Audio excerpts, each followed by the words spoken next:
What's up, everyone? Welcome to week number 2 of your 30-day race education challenge. This is the Civil Review Board.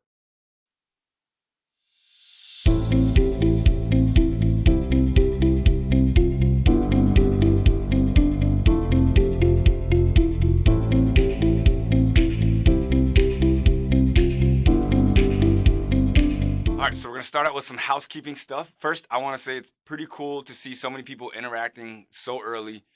We're getting more views. The last video got more views than any other video that we posted, except for maybe the explanation video, which has been up on the website for a while. So thank you so much.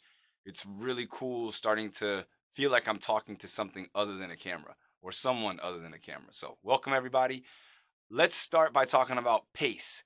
There's a lot to learn here. There's a lot of information, a lot of material that we're putting in the resources for you. So make sure you're taking your time, but at the same time, do your best to stay on course, to stay on track. If you got to catch up on the weekend, do so, and try not to miss any piece that Lindsay has put into this puzzle, because there's a lot of information, and I'll share a little bit later about why it's crucial to make sure you're not missing any of it. All right?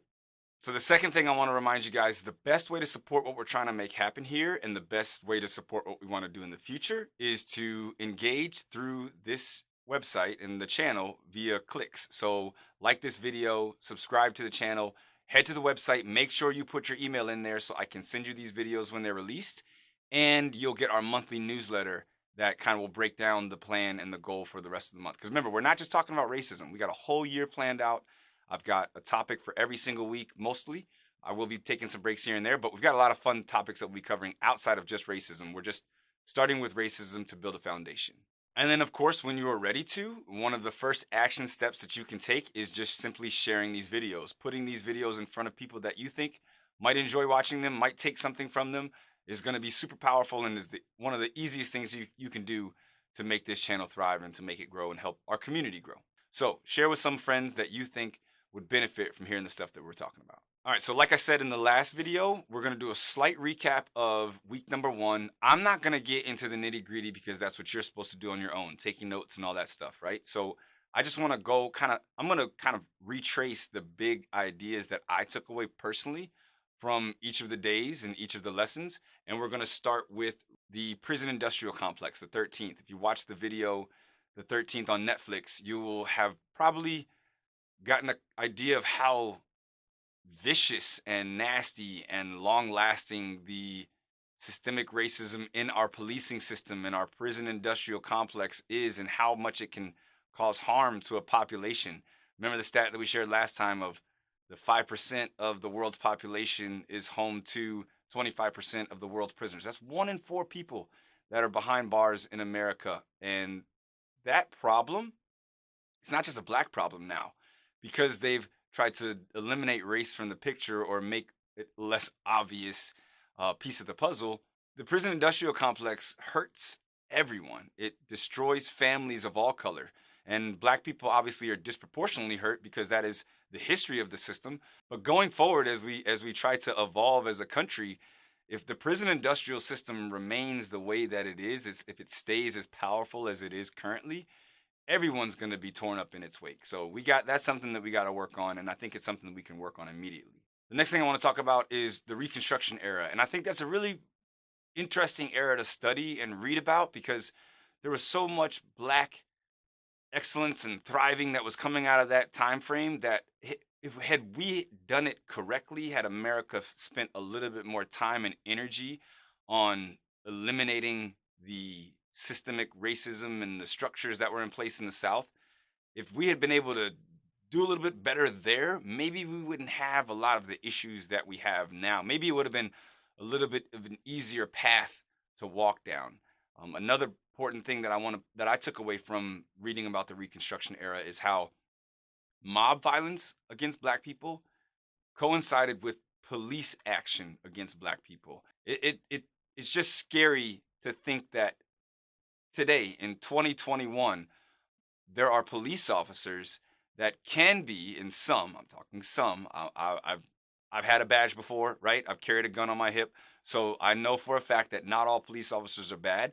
But to know that these authority figures, these people that are placed to uphold our laws, share the same views and the same values as some of the people that look to tear this country down and tear it apart with violence and nastiness. So I think it's very important that we understand where that fear of police comes from, and why it's so prevalent in the minds of black people. Because during the Reconstruction era, what was it? One every 4 days, a black person was lynched in the South. It's a crazy statistic when you really start to think about it. The next topic was the Jim Crow era, right? And that was where we see the legalization of the black codes and the Jim Crow laws. That's the legalized segregation, the caste structure that America is still feeling today, is still reeling from today. The legalized separation of people. And here, the most simple description of a caste, and you guys got to look it up. Read the book. I keep mentioning it, but read the book. Any rigid system of social distinctions. You look towards Hinduism and their caste structure over there in India, Germany, Nazi Germany. Did you know Nazi Germany modeled its caste structure, its segregation, and its extermination and segregation of Jewish people was modeled after Jim Crow, Jim Crow laws in the South. So it's a part of our history. It's something we need to understand, and it's something we need to work towards eliminating completely from our makeup. Capitalism is such a hot topic, right? Like, everybody wants to debate whether capitalism is a good idea or a good concept.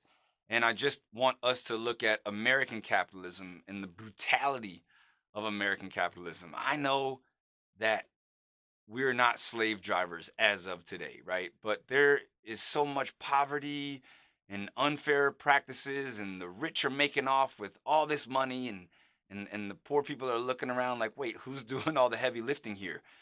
American capitalism was born, has its roots. The success of America is pretty much based in the success of slavery and the capitalism of slavery.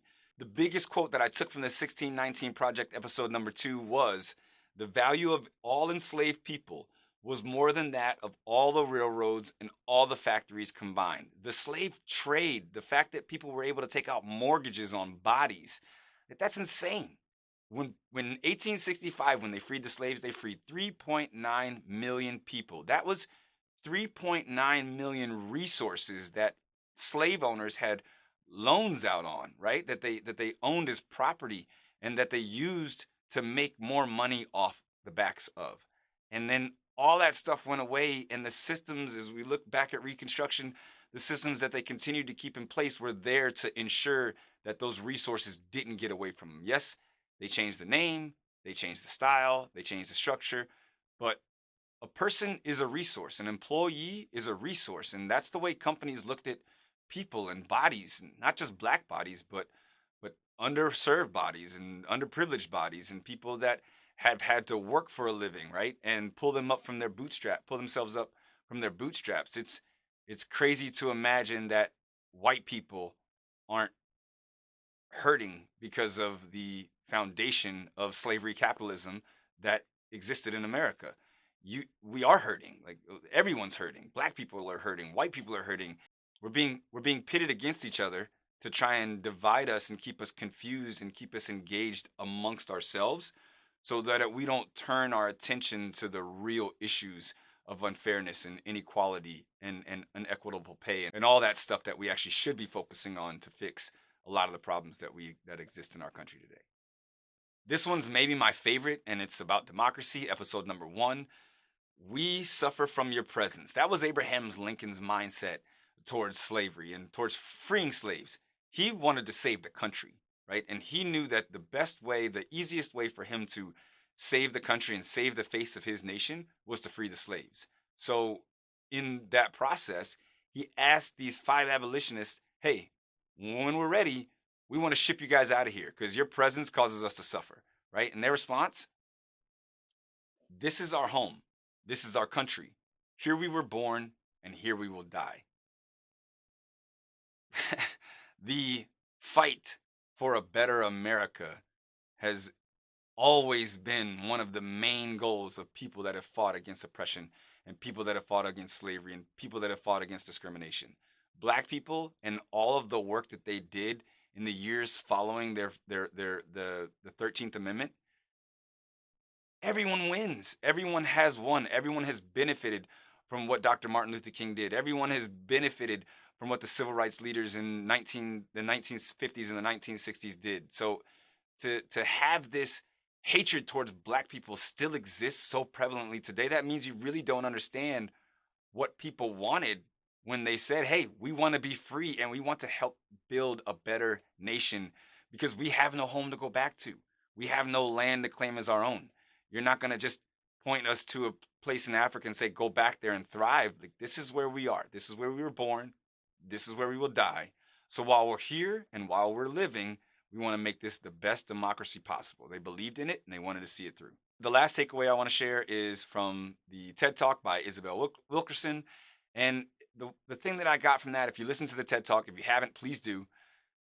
She helps you understand that left to their own devices, if people are allowed to be as free as they should be, every single person, any human, is going to fall on some spectrum that exists out there, right? So, yes, there might be lazy black people, but there are lazy white people. There are lazy Asian people. There are lazy Jewish people. There might be geniuses in the white race, and there are genius black people too. People left the South, and when they were finally able to try and work on becoming who they wanted to become, they became doctors and lawyers and teachers and artists and musicians and first ladies. So we've got to fight for equality. We've got to fight for true freedom because we've got so much beauty inside all the people within our country that we can, if we release the constricting devices, then we will grow and come to see a better us and a better real America. Like just we're going to create a better product if we let people be who the hell they're supposed to be and who the hell they want to be. Yeah, you're going to get some trash. You're going to get some people that make mistakes, right? You're going to get some people that need help, but you're also going to free up people that are able to do good work, to able to do good deeds and contribute big things to our society. So that's it for week number 1. If you weren't able to make it through all of the resources, please do go back, check them out. Let's jump into week number 2. Week number 2 is actually a really fun week, and I will 100% admit when I was taking this course, this was back in, like I said, back in July. So everybody was in a pandemic. We were all locked down. Like I said, we were having all these protests. We were the beginning of the protests in the summer of 2020, and I started this course with the intention of doing my assignment every day. Well, I got behind, and for some reason, I hit parts of week number 2, and going back today, I'm realizing that I missed a lot. So yes, you might not get through all of this on course as I would love for you to, but know that this is a resource that you can always come back to, and I hope you come back to when you have time. But definitely hit up week number 2 because it's so crucial. Let's start with day number 1. We're going to get down to the policy and the way that that policy came to fruition by studying the Civil Rights Act of 1964.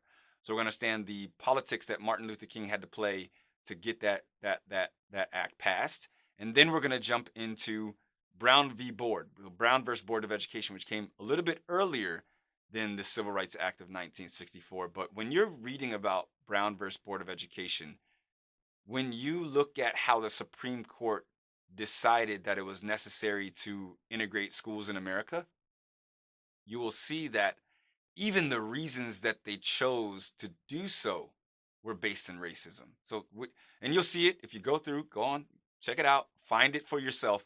But you've got to read the minutia sometimes. You've got to get into the weeds and understand that the purposes and the reasoning given sometimes for a lot of the good deeds that we like to celebrate, sometimes those good deeds can still be based in racist thought. So that's why we have to do the work and get into the nitty gritty.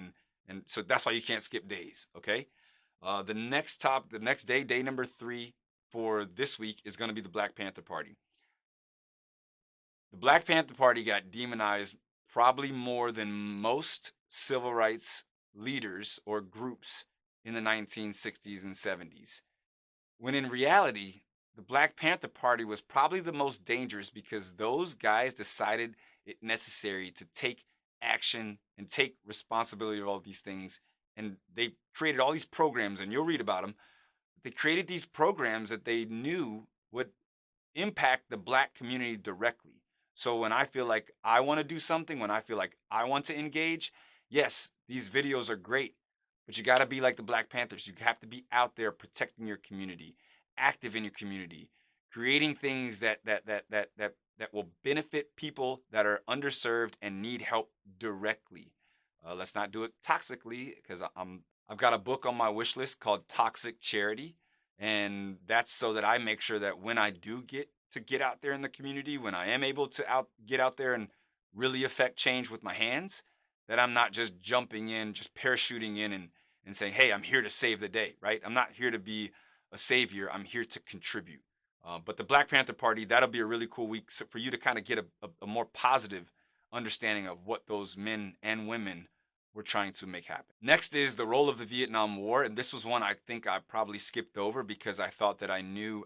When I was growing up, I used to read a ton of Vietnam War books, so I understand a little bit of how racism played a part in the military as a whole, and then the military during the Vietnam War. But we're gonna dive in even deeper and find out some of the battles that Black soldiers and Marines and sailors dealt with before they went to war, inside the war, during the war, and then when they got home as veterans of the Vietnam War. Friday's assignment, it's going to be we're going to talk about the marches. You're going to watch a YouTube video about the children of the civil rights movement and how it's pretty crazy when if parents were caught protesting, if parents were caught on the picket lines, they would be fired. They would be removed from their positions in society. The little progress that they had made will be taken away from them. They'd be penalized for their action, right? But this YouTube video is going to explain why why children were such an important and crucial part of the protests in the South. And then obviously we're going to cover the 4 little girls that were murdered in the Birmingham church bombing, right? So that'll be Friday. And then Saturday, if you haven't already, we highly suggest that you watch the movie Selma. It's definitely going to make you cry. Talk about Bloody Sunday.